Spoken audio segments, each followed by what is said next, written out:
Okay, 2020 Radio, we're back today, and we're chatting about a book that we were kind of obsessed with at the beginning of the year. Absolutely obsessed with, Can't Hurt Me by David Goggins. And if you haven't read it, this is going to be our encouragement for you to read it. And if you have read it, it's kind of a good review of kind of what, and it'll be a good review for us of what is impactful and what kind of our takeaways are now. I mean, you read it in December? I read it in December, and then I read it like a half of it again, like in January. Yeah. And like I've wanted to just keep on reading it over and over again. I'd say one thing, if you haven't read it or even heard of the book, I would read Living with a Seal first. I just saw it up there on that shelf over there. Yeah. Like Living with a Seal first, just because that's more like funny, haha. You get a little bit. Yeah, it kind of gets you in. It's a quick read, and then get into the Can't Hurt Me. So the story is about a guy named David Goggins. He's an ex-Navy SEAL. And basically, it follows him from, I mean, it's a story of his life. Yeah. And all the kind of trials and tribulations that he went through. And I don't want to spoil too much, but if you could be dealt a bad deck of cards, like he got a bad deck.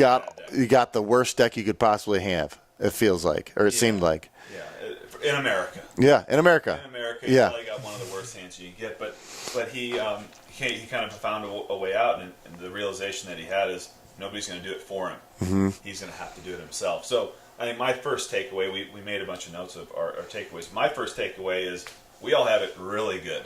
Yes. Like day to day, life's pretty easy. Yeah. Oh, yeah.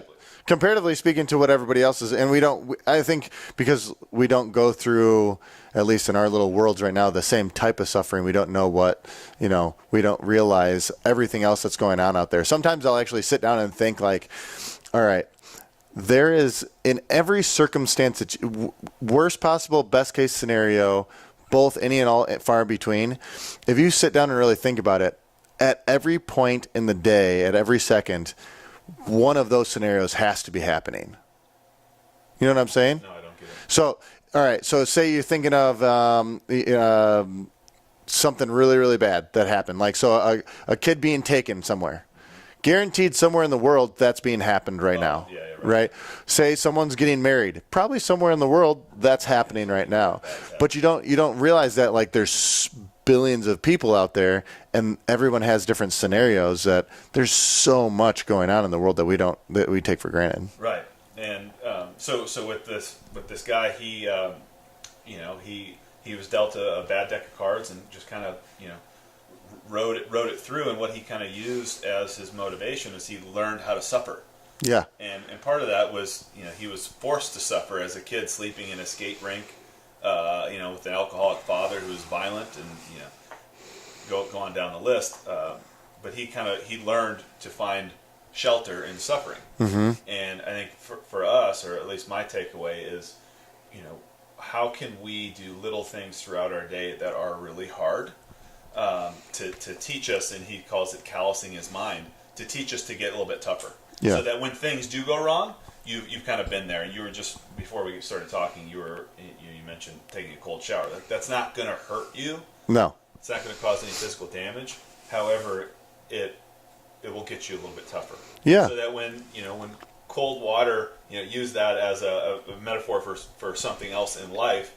When cold water, splashes on you, you're not going to freak out. You're going to be able to handle that stressful situation. Yeah, and I look at it more also as a way of like, there's a lot of thoughts that go through your mind before you turn the cold water on, but we don't always recognize those thoughts. So, like, if you take a second and think, man, I really don't want to, what are you afraid of?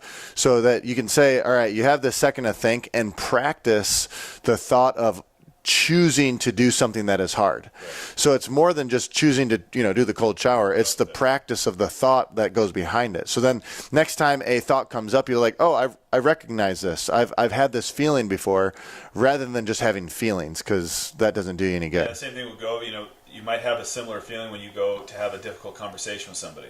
Yeah. You have to confront somebody about something. It's that same kind of like, you get that feeling kind of down in your throat that you have with the cold shower. And if you're doing that every day on a consistent basis, you practiced overcoming the feeling. And I think that the same thing carries over. Of course, we're going to talk about fitness a little bit. Same thing goes, hey, you look at the workout and you're like, gosh, I really don't want to do that. Like we said before, like that's your day to go. because you need to confront that fear, and each time you do that, you add a layer. Yeah. You add a layer of strength. So yeah. And the open's been a clear, been a good practice of that. It's like all this leads up to, man. All right, you just got to do it. Yeah, and so that was another thing that you mentioned is I forget what it's called, the accountability mirror or something that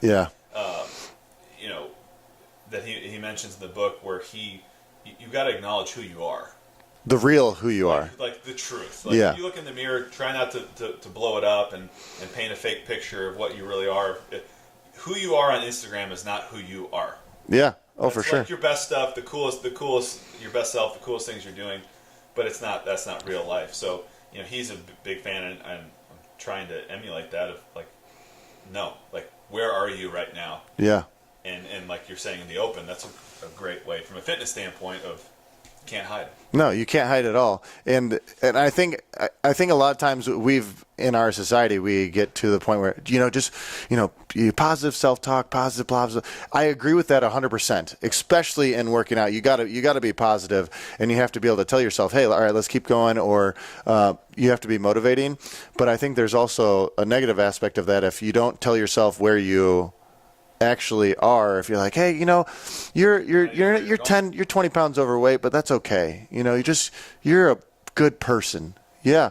Fantastic. You know what? You're still, that's still who you are, and that's fine. And that's okay. Now, once you realize that, then you can take something and start moving somewhere else versus just sitting where you are. Right. I love that part in the mirror. So it's just having an honest conversation with yourself of where you are, what you're good at, what you're not good at, taking inventory. But then actually doing something with it. Right, not just giving yourself a break. Yeah. This is the first year, so we're talking about the open a little bit. Like every other year that I've done it, I've always been like, man, I suck at handstand push-ups. And then I get to the year and I still suck at handstand push-ups, right? Or toes to bar or whatever. And then this last year was the first time when I've actually been like, all right, I'm going to take every weakness I have, and that's what I'm going to focus on. And it's made a huge difference.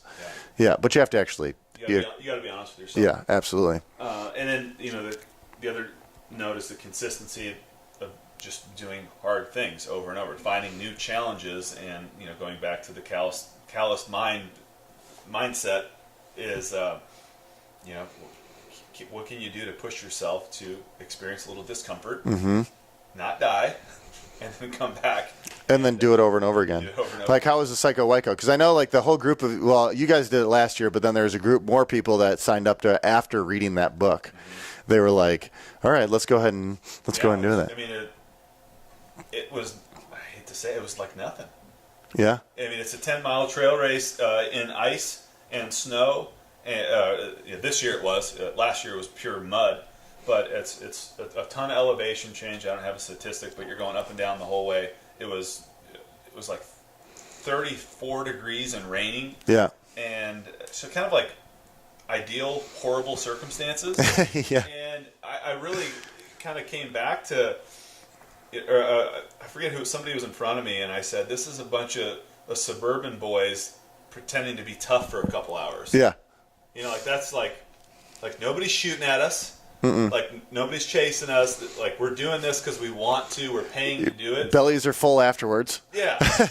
So it kind of gave me perspective of, hey, like life is not. If this is the hardest thing you're going to do, things are going really, really well. So when you look at it from that standpoint, the glass is half full. But actually doing it and kind of putting up with the pain and the cold and being wet and all that kind of stuff, you just. I don't know. I've kind of found, just by reading this book, I kind of found another gear. Yeah. And I think that probably could have changed it, because you could go into that same scenario in the same fitness level that you are right now, run the same time probably, but you could have gone, man, this sucks. You could have been. This is stupid. Why am I doing this? And it's a whole other situation. I just looked at it as, now this is a unique challenge. Like, there's a river, and it's like the water is freezing, and I'm going to go run through that river. Like, that's amazing. Yeah. And so, they're almost like a bit of gratitude, like the whole way through it, like being able to feel that pain, being able to feel that cold is a reward. Yeah. More so than it is like a detriment to like you being beat down. So I think that's maybe his bit on suffering and training that. I think the suffering is kind of a reward. Like when your mind and body are strong enough to be able to handle that, like things are going pretty well. Because at one point, one of the two will fail. Yes. You know, a lot of times your body, like I told this to you in one of the open workouts, I'm like, you got 2 minutes left. Most people don't get to feel that. Yeah. You know, when you're going super hard, max heart rate, whatever it is, most people don't get to feel that pain that you're in. Because they're not willing to go there. So enjoy it. Yeah. Like you've earned that opportunity. So, you know, that's where the physical side of it is super important, which we talk about a lot of, you know, being able to train your body to get strong and, you know, aerobically fit. But the mental side of it has to be able to hang on. Oh my gosh. But and the best way to do that is practice it consistently. Yeah. In safe areas, like in ways that are you know that you can practice. You know, choosing to say yes in a scenario where you would typically say no, and you know because it'd make you uncomfortable. And that's like even more. The more that you practice it, will show you how much your body's actually capable of. Yeah. Like the stuff that he goes through, it's like you wouldn't think the human body could do. You know, like running on broken legs. For a long time. Having pneumonia. And, it's, you know, I need to go back and read it again. You've listened to it on Audible. I read it on Kindle. You haven't listened to it yet? No. Oh, man. That'll be a reward. Yeah. So listening to it, because in between the chapters that he does a mini podcast. So it's like. And gives recommendations. Recommendations, but it goes even more in depth. So it's like a little mini podcast, audio show, radio show in between each chapter. So he dives in more deeply on it. It's fantastic. Yeah. He doesn't narrate it, the book, but they talk about in between the little blurbs in between. Yeah. So you know, from my standpoint, I think it's a read that you got to go through maybe once a year. Yeah. Just to kind of reset your brain and understand that life is not about having, you know, what's the saying? You know, easy choices, hard life. You know, hard choices, easy life. Yeah. And I don't know that he's had an easy life, but I think we can, you know, us suburban fellas, yeah, can, apply some of his lessons. That absolutely. A lot of the hard way. Yeah. Well, daily life. And even like, and you'll notice like in this story, as in everybody's story, it's not a gradual increase. It's not a gradual increase the entire time. I mean, so he hits periods in the beginning where he's like, oh man, he's on the up and up. Next thing you know, freaking crashes down, and then he's back up. It's like the stock market. It's like, but that's normal ebb and flow of life. If we were just on the constant up, that's not real life. You're bound to hit the other side of the pendulum sooner or later. And I think the book really does a good job of like, you know, emulating that and like showing, hey, yeah, he figured some stuff out and stuff got hard. It looked like it's going well. Not so much anymore. Had some other challenges, some of them self-inflicted, and then, you know, the last thing, you know, kind of summarizes, you know, a lot of us, you know, read this book and kind of in a way idolize what he's able to do and all the hardships he's been able to overcome, but it's not all, in my opinion, he's not balanced. No. So, and, you know, he didn't dig into much about his personal life, his relationships, divorce, kids, whatever it is. There's definitely a piece of that's missing. So my takeaway from it is there's a lot of stuff in there that I can do to kind of harden up to get tougher, not at the exception of my relationships. No. You know, so I'm probably not going to do a 100-mile race anytime soon. No. You know, because that would sacrifice my time away from family, and I'd be a turd for the week after that. Yeah. You know, so I've got to find, you know, kind of smaller ways where I can, quote unquote, callous my mind on a daily basis, and you know, perhaps not take on those extreme adventures that he's, you know, so widely known for. Yeah. Oh, absolutely. Yeah. Gotta figure out little ways. I think a perfect way is just come to class. Yeah. Exactly. You can just come to class, work out, and take some cold showers. I mean, and then if you want to go for a run every once in a while, go for a run. And if you don't have time, drop down and do 50 push-ups real quick, or 20 push-ups, or... Yeah. Living with a SEAL will show you what you can do when you're, like... At work. Yeah. That's a funny book. It's a fun book, but it's hilarious, too. So we give you two recommendations today. A bonus recommendation, if you will. Living with a SEAL. I mean, you'll read that in a couple days. Oh my gosh! You know, these are both books written by you know, kind of macho males, but ladies, they're absolutely applicable. there's some profane language, which somebody may take offense to, but it's I think there's lessons to be learned, male and female, and people in general. Yeah, just if you want to be a better person, yeah. Check them out.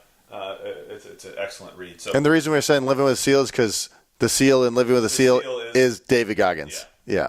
So he's anonymous during that book. He's just called Seal, which paints this picture of this behemoth of a man. But anyway, it's kind of nice to know the face behind the name. And so anyway, that's our recommendation this week. That's our book review. We'll see you guys next time.